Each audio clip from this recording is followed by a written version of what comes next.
सर्वप्रथम प्रधान गौतम जी के चरणों में कोटि कोटि नमन करते हुए, मोदी सपूत बाबा साहब भीमराव अम्बेडकर जी के चरणों में नमन करते हुए और जितने भी बहुजन समाज में जन्मे सभी महापुरुषों को कोटि कोटि नमन करते हुए और आप सबको मेरा गर्व से जय भीम, जय भीम, जय भीम, जय भीम। सबसे पहले मैं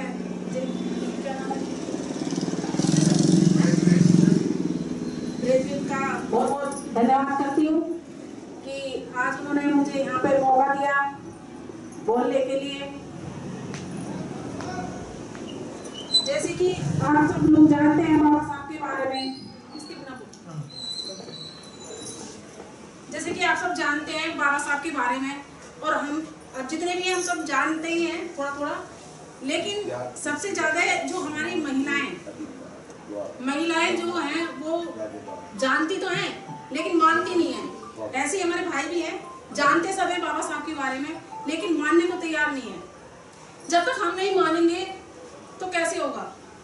बाबा साहब ने ये नहीं कहा कि आप मेरी पूजा करो, उन्होंने ये कहा है कि मुझे किताबों में ढूंढो। जब तक हम बाबा साहब को नहीं पढ़ेंगे, नहीं जानेंगे, क्योंकि हमारा जो इतिहास है वो छुपा पड़ा है, हमारा इतिहास किसी को पता नहीं है। जब तक हम बाबा साहब का जो जीवनी है उसको पढ़ेंगे तभी हमें कुछ पता लगेगा कि हम क्या हैं। हम लोगों में बहुत ताकत है कि अच्छे से अच्छे को हिला देंगे, लेकिन हम लोगों में एकता नहीं है। जैसे भाई साहब अभी कह रहे थे कि हम लोग एक नहीं है, सब में भी तो ये क्यों ऐसे क्यों है, वैसे क्यों, ऐसी एक दूसरे की बातें हीन भावना ज्यादा होती हैं। तो हम जैसे कि जो महिला होती हैं, जो माताएं होती हैं, वो बच्चे की भविष्य की निर्माता होती हैं। वही अपने बच्चे को अच्छा सही रास्ता बता सकती है, समझा सकती है, क्योंकि जो उनके फादर होते हैं वो तो जैसे कोई ड्यूटी करता है, कोई बिजनेस करता है, कुछ भी करता है, लेकिन महिलाएं अधिकतर घर में रहती हैं। उन्हें अपने बच्चे का हर किसी का पता होता है कि मेरा बच्चा कौन क्या कर रहा है, कैसे कर रहा है, उसे सब कुछ पता होता है अपने बच्चे के बारे में। तो माता ही बच्चे की भविष्य की निर्माता होती है।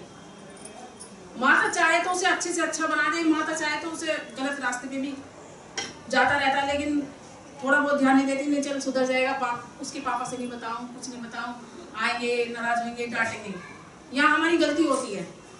क्यों?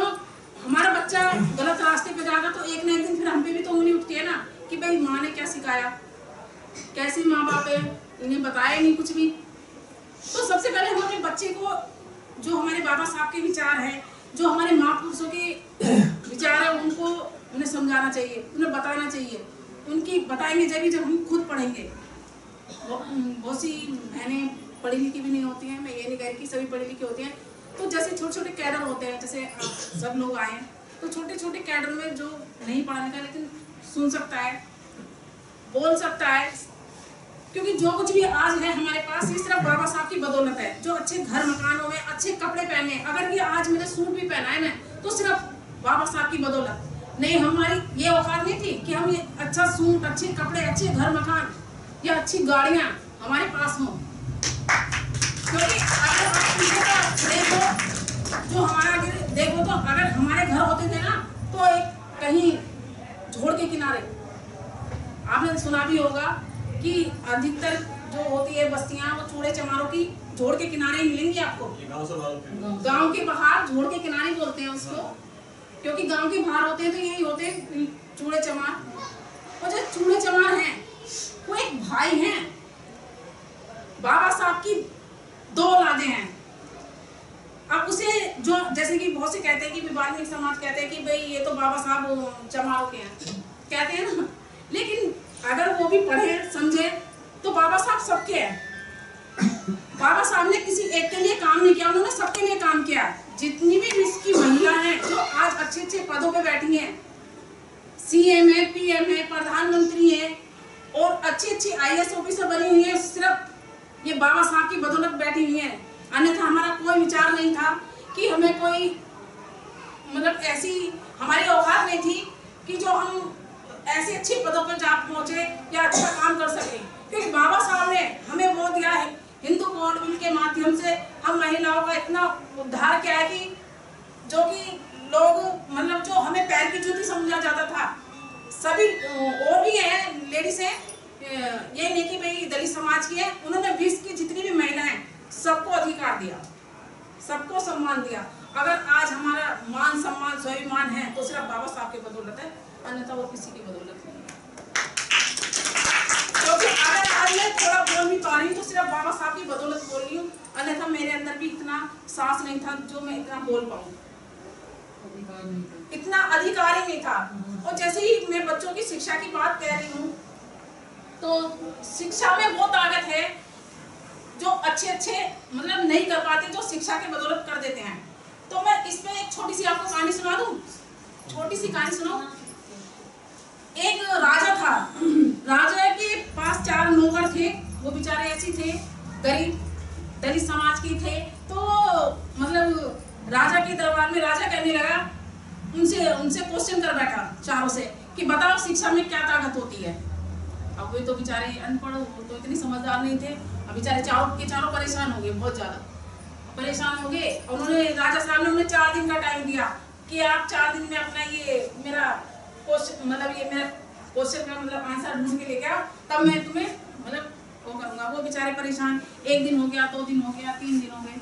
जब तीसरा दिन हो गया तो उनकी पत्नी कहने लगी कि आप परेशान क्यों हो, ऐसी क्या कौन सी बात है जो आपको सताई जा रही है, जो आपको मतलब दिन पे दिन आप नहीं कुछ खा रहे हैं, ना पी रहे हैं, ना किसी से बातचीत कर रहे हैं, ना बच्चों से किसी से मतलब बात नहीं कर रहे, आप ऐसी क्या बात है। वो कहने लगे कि क्या बताऊं, राजा साहब ने एक सवाल पूछा है कि बताइए कि शिक्षा में क्या ताकत होती है। अब वहीं पे जैसे हमारे घर के बच्चे बैठे रहते हैं, उनका 8 साल का एक बेटा था, वो भी बैठा था, वो भी सुन रहा था अपने पापा की बात। कहने लगे पापा कोई बात नहीं, राजा साहब को कल मैं दूंगा जवाब, मैं आपके साथ चलूंगा और मैं दूंगा उनको जवाब।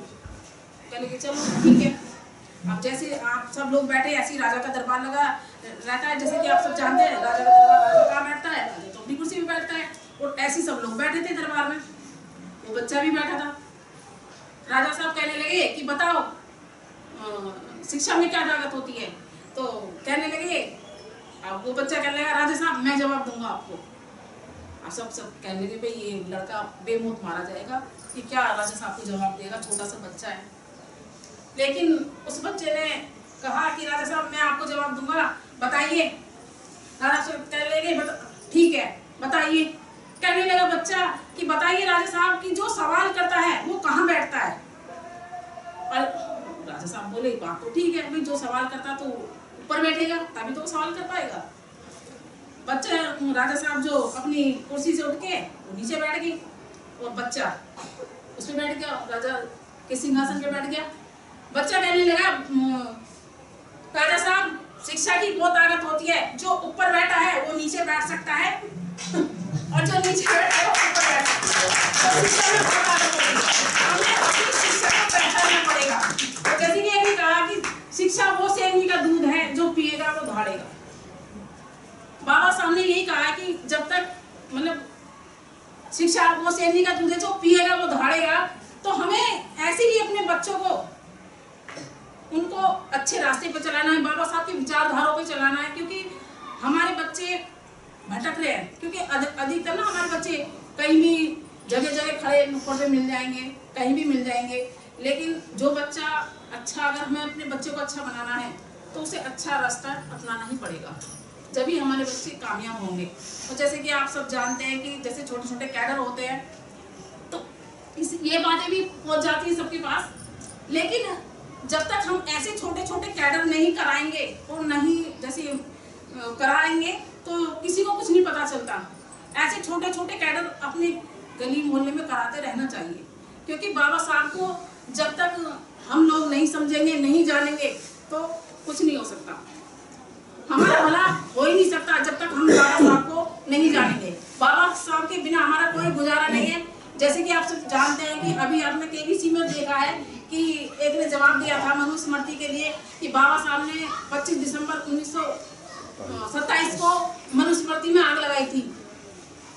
क्योंकि उसमें हमारे मनुस्मृति में क्यों आग लगाई, क्योंकि उसमें हम लोगों के लिए इतना बुरा लिखा हुआ था कि कोई हम मतलब शब्द अच्छा शब्द नहीं सुन सकते थे। हमारे शब्द सुनते थे तो शीशा पिघला के डाल दिया जाता था। लेकिन बाबा साहब ने जो इतना बड़ा ग्रंथ, हिंदुओं का ग्रंथ इतने बड़े में आग लगाई तो कितनी बड़ी बात है। तो इसी मतलब हमें मतलब इतना बड़ा ग्रंथ में उन्होंने आग लगा दी और पूरे जो मतलब कुछ भी नहीं कर पाया हिंदू। अगर उन्होंने बोला कि पटेल साहब ने कि देखो इन्होंने मतलब उसने गांधी जी से बोला कि इन्होंने ऐसे कर दिया है, आप कुछ नहीं कर पा रहे, तो वो कहने लगे ये कानून मंत्री भी हैं, अगर आपने ऐसा कुछ किया ना तो ये आपको भी लटका देंगे। तो सोचो कि बाबा साहब ने हमारे लिए क्या कुछ किया। लेकिन हमारा समाज सोया हुआ है, बहुत ही ज्यादा सोया हुआ है, क्योंकि हमारा समाज ना तो सुनने के लिए तैयार है, ना कुछ करने के लिए तैयार है। जैसे कि हम कहीं कैडर करते हैं ना, तो खुद भी हमें भी भागना पड़ता है बुलाने के लिए। वो ये नहीं देखते कि हमें, जैसे कि 1 मिनट में जिंदगी नहीं बदलती, लेकिन 1 मिनट का लिया हुआ फैसला हमारी जिंदगी बदल देगा। तो ये तो हमें फैसला खुद ही करना पड़ेगा कि हमें कौन से रास्ते पे जाना है। अगर हमें नहीं अपना रास्ता अगर हमने नहीं चुना ना, तो आने वाले समय में हम तो फिर भी अच्छी जिंदगी जी रहे हैं, लेकिन हमारे बच्चों के लिए ऐसा भी नहीं रहेगा, क्योंकि ये लोग तो चाहते हैं कि वहीं पहुंच जाएं। धीरे धीरे आप सब जानते हैं सब कुछ खत्म कर रहे हैं, सारी व्यवस्था बना रहे, नया बन के आ रही है, इनका संविधान नया बना रहे हैं, बनाने में लगे पड़े, बना दिया। तो कब तक हम लोगों को तो एकत्र होना पड़ेगा। जब तक हम लोग एक साथ नहीं रहेंगे, एकजुट नहीं रहेंगे, तो कुछ भी नहीं कर पाएंगे। अब जैसे कि भाई साहब ने कहा, पुष्कर जी ने कहा कि संगठन बन तो बहुत सारे जाते हैं, लेकिन वो टूट भी जाते हैं, क्योंकि लोगों में कोई कुछ करता है, कोई कुछ करता है। जो निस्वार्थ काम करेगा ना, वही आगे बढ़ेगा। अगर हमारे अंदर कहीं लालच आ जाएगा, कुछ भी आ जाएगा ना, तो हम आगे नहीं बढ़ सकते।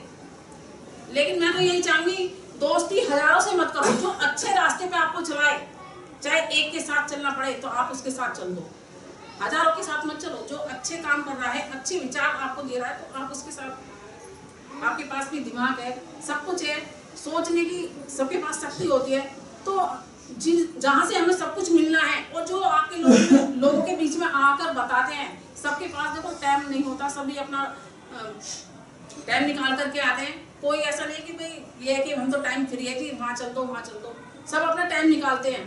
तो अपना टाइम निकाल के जैसी छोटी छोटी मीटिंगें होती हैं, तो इसको कराया करो, और थोड़ा सा सभी को मेरा नमो होता है, जय भीम।